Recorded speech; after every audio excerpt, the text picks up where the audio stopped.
सो है guys, welcome back to my to videos. तो इस वीडियो में दोस्तों डिस्कस करने वाले हैं यहाँ पर कुछ इंपॉर्टेंट कंपनीज़ को और उनसे रिलेटेड कुछ इंपॉर्टेंट अपडेट्स हैं जिसकी बात करेंगे इस वीडियो में। तो चलिए दोस्तों वीडियो की शुरुआत करते हैं। सबसे पहली कंपनी को डिस्कस करते हैं। पहली कंपनी का नाम है Lakshmi organic industries limited. But इसको डिस्कस करने से पहले दोस्तों, अगर आपने अभी तक चैनल को सब्सक्राइब नहीं किया है तो चैनल को सब्सक्राइब करके बेल आइकन को प्रेस कर लो, और टेलीग्राम चैनल को ज्वाइन नहीं किया है तो उसको भी जाकर ज्वाइन कर लो, लिंक आपको डिस्क्रिप्शन में देखने को मिल जाएगा। चलिए दोस्तों वीडियो की शुरुआत करते हैं। सबसे पहले बात करते हैं लक्ष्मी ऑर्गेनिक से रिलेटेड कुछ इंपॉर्टेंट अपडेट्स के बारे में। सो दोस्तों, अगर बात करें लक्ष्मी ऑर्गेनिक की, तो आज के दिन के ट्रेडिंग सेशन में अच्छा खासा गिरावट आपको इस कंपनी में देखने को मिला, और गिरावट के साथ ही नेगेटिव क्लोजिंग भी देखने को मिली।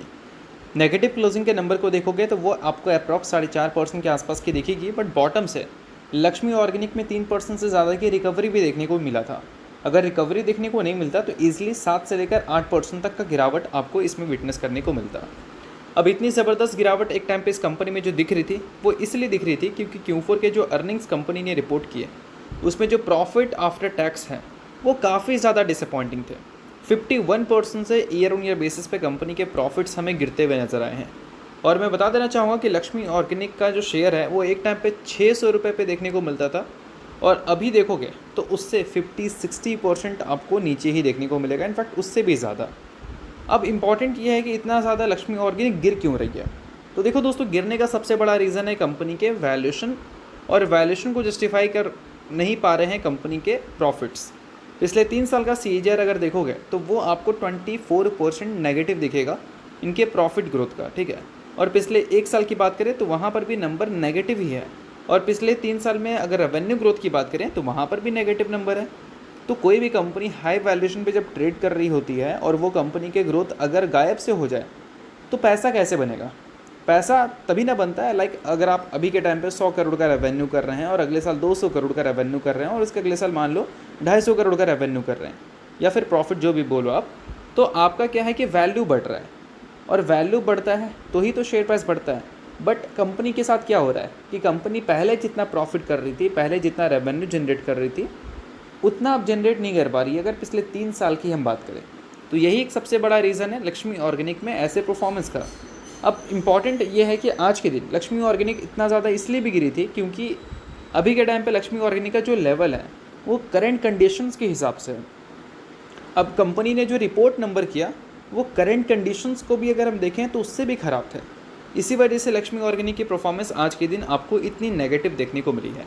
अगर दोस्तों इस कंपनी के बैलेंस शीट की बात करें तो वहाँ पर कंपनी के रिजर्व हमें बढ़ते हुए ज़रूर देखने को मिले हैं, डेट हमें बढ़ते हुए देखने को मिले हैं क्योंकि प्रॉफिट कंपनी का उतना नहीं आ रहा है इस वजह से, और कैश इक्विवेलेंट्स की बात करें तो वो हमें रिड्यूस होती हुई देखने को मिल रही है, जिस पे आप ध्यान दो। पिछले साल 300 करोड़ का कैश था, इस बार 118 करोड़ का कैश है।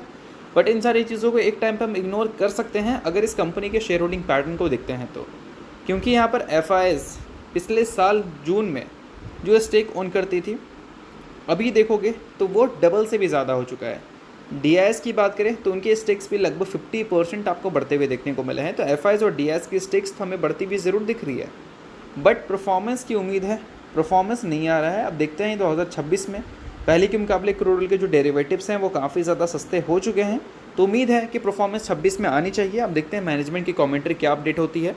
अभी तक अपडेट नहीं हुई है, जैसे अपडेट होगी उसकी भी बात हम लोग कर लेंगे। अब दोस्तों वीडियो में आगे बढ़ने से पहले बात कर लेते हैं मेरे टेलीग्राम चैनल के बारे में, जिसको अगर आपने अभी तक ज्वाइन नहीं किया है तो उसका लिंक आपको डिस्क्रिप्शन में देखने को मिल जाएगा। लिंक के थ्रू जाकर चैनल को ज्वाइन कर लो। ज्वाइन करने का दोस्तों सबसे बड़ा बेनिफिट ये है कि हमारा चैनल टाइप किया है SEBI registered research analyst mister Kulneet Singh के साथ, जिसका रजिस्ट्रेशन नंबर आप यहाँ पर नोट कर सकते हैं। अब चैनल को ज्वाइन करते हैं तो इनकी जो काफ़ी सारी एक्टिविटीज़ हैं आपको इस चैनल पर देखने को मिलती है, जिसमें ये आपको चार्ट्स वगैरह शेयर करते हैं जिससे आपको आइडिया लगता है। और उसके अलावा दोस्तों काफ़ी सारी कॉल्स एंड अपडेट्स भी आपको यहाँ पर मिलता है बिल्कुल फ्री ऑफ कॉस्ट। तो इन सारी चीज़ों का बेनिफिट आप ले सकते हैं। अभी रिसेंटली काफ़ी सारी कंपनी का चार्ट्स वगैरह इन्होंने अपडेट किया था, जिसको आप चाहो तो चेकआउट कर सकते हो। और इसके अलावा काफ़ी सारी कंपनी का कॉल्स वगैरह भी इन्होंने दिया था, जिसको भी आप चाहो तो चेकआउट वगैरह कर सकते हो।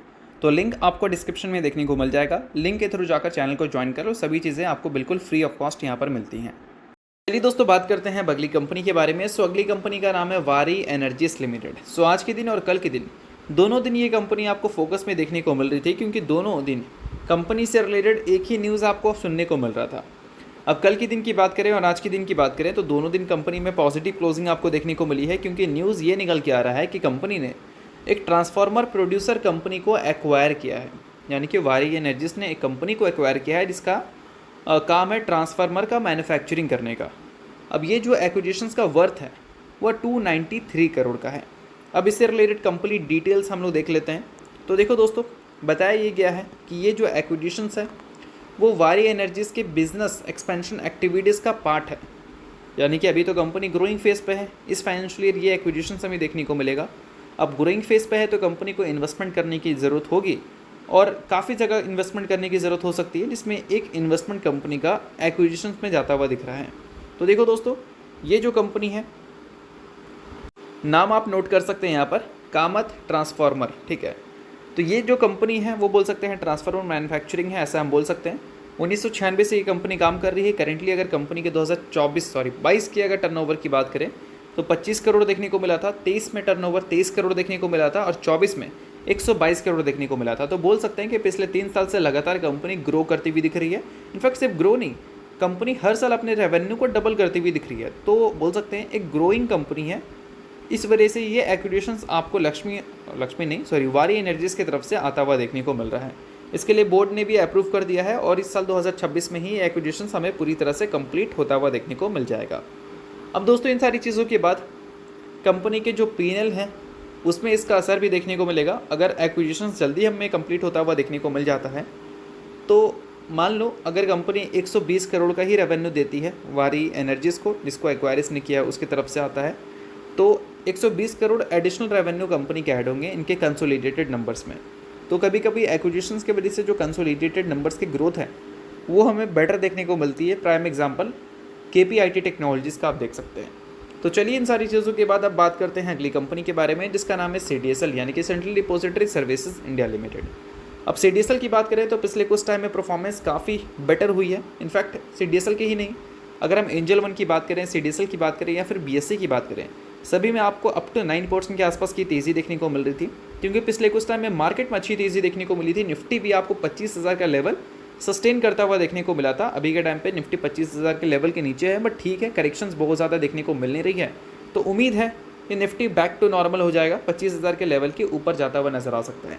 आज के दिन की बात करें तो निफ्टी में वंस अगेन पॉजिटिव क्लोजिंग देखने को मिली 0.49% के साथ। तो ध्यान रखो, जब तक मार्केट अच्छा करेगा तब तक CDSL हो या फिर बाकी कैपिटल मार्केट से जुड़ी कंपनीज हो, वो आपको अच्छा करती हुई दिख सकती है। किसी भी तरह का रिकमेंडेशन नहीं है बाई सेल का।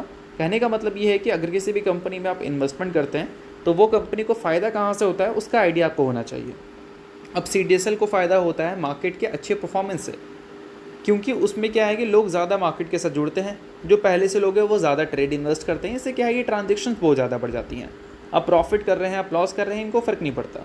अगर आप ट्रांजेक्शन्स कर रहे हैं बेचने में या खरीदने में, तो ऑब्वियस सी बात है कि आप ट्रांजेक्शन चार्जेस दोगे, जिस केस में क्या है कि BSE, CDSL, एक्सचेंज, ये सारे को फ़ायदा होता ही होता है। तो इस वजह से मार्केट जब अच्छा करता है तो ट्रांजेक्शन्स हमें बढ़ते हुए देखने को मिलते हैं, वॉल्यूम्स बढ़ते हुए देखने को मिलते हैं। तो उस टाइम हमारी कैपिटल मार्केट से जुड़ी कंपनीज जो हैं उनकी परफॉर्मेंस भी हमें अच्छी देखने को मिलने लगती है।